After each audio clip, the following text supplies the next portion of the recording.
तो नई लोकसभा की कार्रवाई का आज दूसरा दिन है, लेकिन आज सबसे ज्यादा सियासी हलचल लोकसभा स्पीकर के चुनाव को लेकर है। स्पीकर पद को लेकर टकराव के हालात पैदा हो सकते हैं, क्योंकि विपक्ष ने इस पर अभी तक अपने पत्ते नहीं खोले।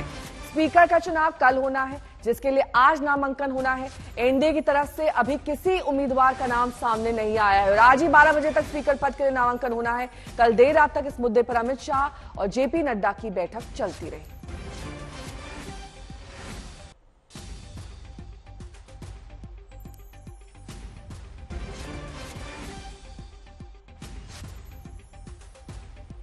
तो कल लोकसभा अध्यक्ष का चुनाव होना है। कौन स्पीकर बनेगा, इस पर अभी किसी ने भी अपने पत्ते साफ नहीं किया। दोपहर 12 बजे तक नामांकन की डेडलाइन है। अपनी तरफ से हर एक को नामांकन देना पड़ेगा। अगर एक से ज्यादा नामांकन हुआ तो कल चुनाव होगा। अब तक सर्वसम्मति से स्पीकर चुने जाने की परंपरा रही है और किसी दल से सामने नहीं आया कोई नाम, तो सहमति अगर नहीं बनी तो पहली बार स्पीकर का चुनाव किया जाएगा, जिसकी संभावना दिखाई दे रही है। और रेस में कौन कौन है ये आपको दिखा देते हैं। ओम बिरला जो पिछली बार स्पीकर थे, भर्तृहरि मेहताब, उसके बाद राधा मोहन सिंह और डी पुरुदेश्वरी। तो ये रेस में 4 नाम सबसे आगे इस वक्त दिखाई दे रहे हैं।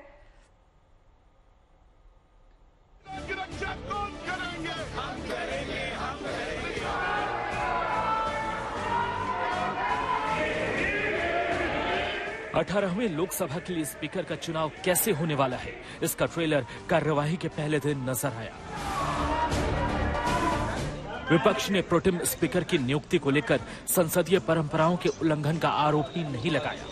विरोध के तौर पर पैनल के तीनों गैर बीजेपी सांसदों ने इसका बहिष्कार कर दिया।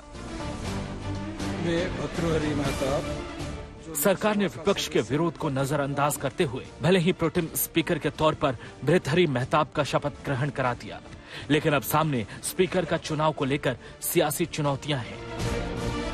कल देर रात तक अमित शाह और जेपी नड्डा के बीच इस मुद्दे पर बैठक चलती रही।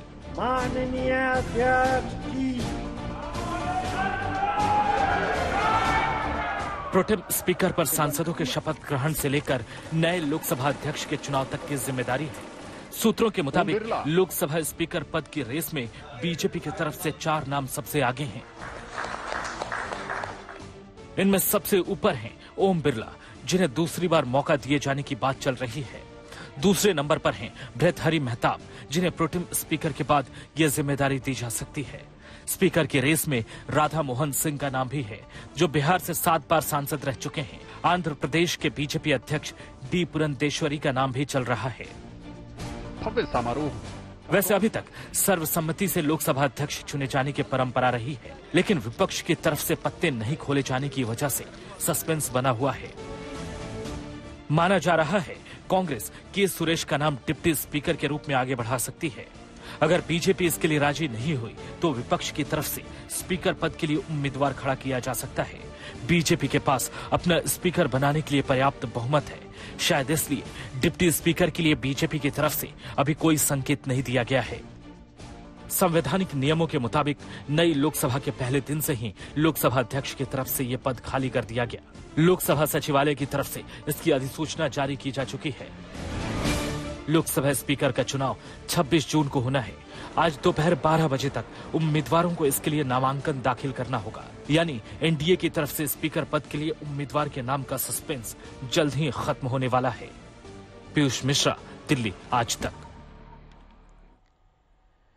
तो सर्वसम्मति से स्पीकर का चुनाव होगा, इस बात की संभावना थोड़ी कम नजर आ रही है कि टकराव तय है। के सुरेश को प्रोटेम स्पीकर बनाया जाए, ये कांग्रेस ने डिमांड किया था, लेकिन अपने सांसद भर्तृहरि मेहताब को बनाया गया प्रोटेम स्पीकर। ये कल हमने देखा था कि कैसे इसको लेकर विपक्ष ने अपना विरोध दर्ज किया था। परंपरा के मुताबिक विपक्ष का डिप्टी स्पीकर चयनित किया जाता है, लेकिन बीजेपी ने ऐसा कोई भी संकेत नहीं दिया है, जिसको लेकर कांग्रेस नाराज है। संख्या बल से उत्साहित है पूरा विपक्ष, लेकिन प्रोटेम स्पीकर से संकेत है कि बीजेपी झुकने वाली नहीं है। डिप्टी स्पीकर पद नहीं मिला तो स्पीकर चुनाव लड़ेंगे और अपना स्पीकर बनाने लायक पर्याप्त बहुमत बीजेपी के पास है। जितेंद्र बहादुर सिंह मेरे सहयोगी जुड़ गए हैं तमाम जानकारी के साथ। जितेंद्र, जब प्रोटेम स्पीकर को लेकर इतना टकराव हुआ तो स्पीकर को लेकर तो टकराव तय है और इस बात के संकेत विपक्ष ने दे भी दिए हैं। उनकी तरफ से किसका नाम आगे किया जा रहा है? ना तो बीजेपी ने अपने पत्ते खोले हैं ना कांग्रेस ने। देखिए नेहा, जिस तरीके से कल इंडिया गठबंधन की तरफ से संसद परिसर के अंदर एक मार्च किया गया जिसमें संविधान की कॉपी लेकर के वो लोग एक जगह से दूसरी जगह जा रहे थे, उस दौरान भी उनकी तरफ से ये सवाल उठाए गए कि प्रोटेम स्पीकर को लेकर के उनकी तरफ से कहा गया कि जो उनके सांसद हैं के सुरेश, जो कि 8 बार के सांसद रह चुके हैं, उनको इसका मौका नहीं दिया गया। लेकिन आज जिस तरीके से नामांकन का आखिरी समय जो लोकसभा स्पीकर के पद को लेकर के है 12 बजे तक का, 12 बजे तक दोनों पक्ष और विपक्ष, चाहे सत्ता पक्ष हो, अभी उनकी तरफ से भी कोई नाम नहीं दिया गया। लेकिन ये कहा जा रहा है कि अगर सत्ता पक्ष की तरफ से अध्यक्ष पद को लेकर के नाम दिया जाता है और जिस तरीके से विपक्षी पार्टियां इंडिया गठबंधन की तरफ से ये मांग की जा रही है कि उनको डिप्टी स्पीकर मिले, अगर ऐसा नहीं होता है तो वो लोग अपनी तरफ से इसका विरोध दर्ज करा सकते हैं और अपना कैंडिडेट वहां पर अध्यक्ष पद के लिए उतार सकते हैं। इस तरीके की जानकारी सूत्रों के हवाले से मिल रही है। तो आज भी टकराव की स्थिति हो सकती है, क्योंकि जिस तरीके से प्रोटेम स्पीकर को लेकर के विपक्षी पार्टियों की तरफ से ये लगातार कहा गया कि उनकी बातों को नहीं माना जा रहा है, ऐसे में उनका ये कहना है कि जो अध्यक्ष पद है, अध्यक्ष पद के लिए वो सर्वसम्मति के लिए तैयार हैं, लेकिन डिप्टी स्पीकर का पद जो है वो उनकी इंडिया गठबंधन की तरफ से होना चाहिए। इस बात को लेकर के वो सरकार को राजी करने में जुटे हुए। लेकिन अगर सरकार की तरफ से नहीं माना जाता है तो ये लोग ये चाह रहे हैं कि ये अपना कैंडिडेट भी उतार दें अध्यक्ष पद के लिए। इस तरीके की तैयारी जो है विपक्षी पार्टियों की तरफ से की जा रही है और उसमें सबसे आगे जो नाम विपक्षी पार्टी का चल रहा है अध्यक्ष पद के उम्मीदवार के लिए, उसमें के सुरेश का चल रहा है, क्योंकि प्रोटेम स्पीकर उनको नहीं बनाया गया, इसलिए विपक्षी पार्टियां चाह रही हैं कि उन्हीं के नाम को आगे बढ़ाया जाए। लेकिन किस तरीके से स्पीकर का चुनाव होता है, इसमें संविधान के आर्टिकल 93 के तहत ये चुनाव किया जाता है। पूरी प्रक्रिया आपको दिखा देते हैं। सांसद चुनते हैं स्पीकर और डिप्टी स्पीकर और एक दिन उम्मीदवारों का नामांकन किया जाता है, जो आज का दिन है। आज नामांकन दाखिल करने की आखिरी समय सीमा 12 बजे है। साधारण बहुमत से स्पीकर का चुनाव होगा। सभी अपने अपने मत डालेंगे। जीत के लिए आधे से ज्यादा वोट जरूरी है, क्योंकि बीजेपी के पास बहुमत है, इसलिए बीजेपी कॉन्फिडेंट है। दूसरी कोई शर्त, योग्यता जरूरी नहीं है स्पीकर पद के लिए।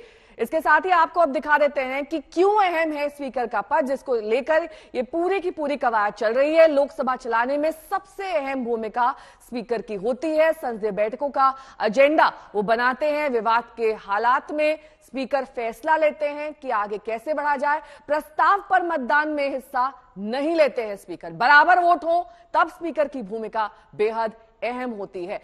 बराबर वोट हो तो स्पीकर का वोट ही निर्णायक वोट साबित होता है। लोकसभा समितियों का गठन स्पीकर करते हैं और इसी तरीके से किसी भी सांसद को सस्पेंड करने का हक भी स्पीकर को हासिल है।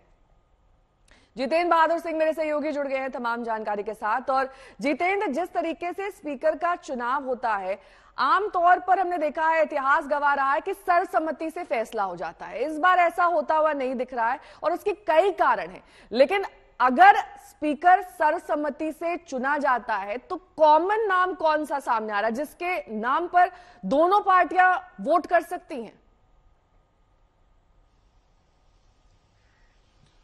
देखिए नेहा, अगर सर्वसम्मति से स्पीकर पद का चुनाव नहीं होता है तो 72 सालों का रिकॉर्ड टूटेगा और इस बात को लेकर के जो है वो सत्ता पक्ष काफी मंथन भी कर रहा है। कल इसको लेकर के बड़ी बैठक केंद्रीय गृह मंत्री अमित शाह और जेपी नड्डा के बीच में हुई और उसके बाद एक बीच का रास्ता निकालने की कोशिश उनकी तरफ से किया जा रहा है। लेकिन अगर नामों की बात करें तो सबसे ऊपर जो है नामों की फहरिस्त में ओम बिरला का नाम चल रहा है, जो कि इससे पहले लोकसभा अध्यक्ष रह चुके हैं। राधा मोहन सिंह का नाम चल रहा है। साथ ही भरथरी मेहताब, जो कि प्रोटेम स्पीकर की शपथ उनको कल दिलाई गई, वो भी जो है इस स्पीकर पद के लिए उनका नाम काफी आगे चल रहा है। आंध्र प्रदेश की जो बीजेपी के अध्यक्ष हैं डी पुरंदेश्वरी, उनका भी नाम काफी आगे चल रहा है। तो कुल मिलाकर के बीजेपी ने अपना एक रास्ता तय कर दिया है और उन्होंने जिस तरीके से ये सारे नाम चल रहे हैं उसमें से किसी एक का नाम 12 बजे तक लगभग तय हो जाएगा। उनकी तरफ से ये नाम दे दिया जाएगा और नामांकन करा दिया जाएगा।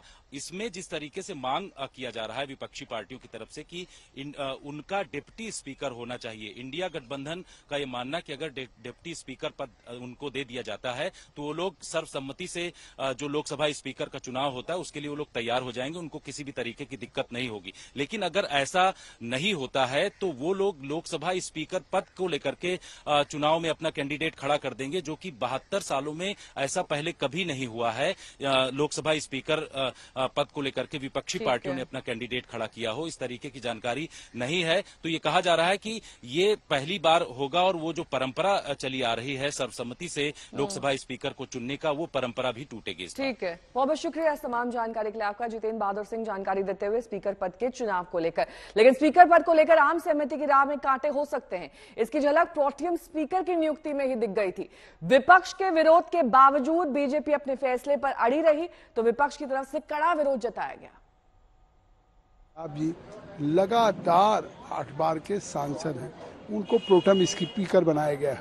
अब कांग्रेस इस पर एक सवाल उठा रही है, तो मुझे लगता है कि ये कहीं ना कहीं एक सदन को जिस तरह से जनता की, देश की अपेक्षाएं कि सुचारू रूप से चले, जनता के हितों में काम हो, उस पर सहयोग देना चाहिए विपक्ष को, न कि केवल हंगामा करना। आखिर सदन किस लिए? चर्चा के लिए। जिन विषयों को स्पीकर साहब स्वीकार करेंगे उस पर चर्चा करेंगे, सरकार जवाब देगी। देखिए, ये नए नए तर्क वो निकालेंगे ही।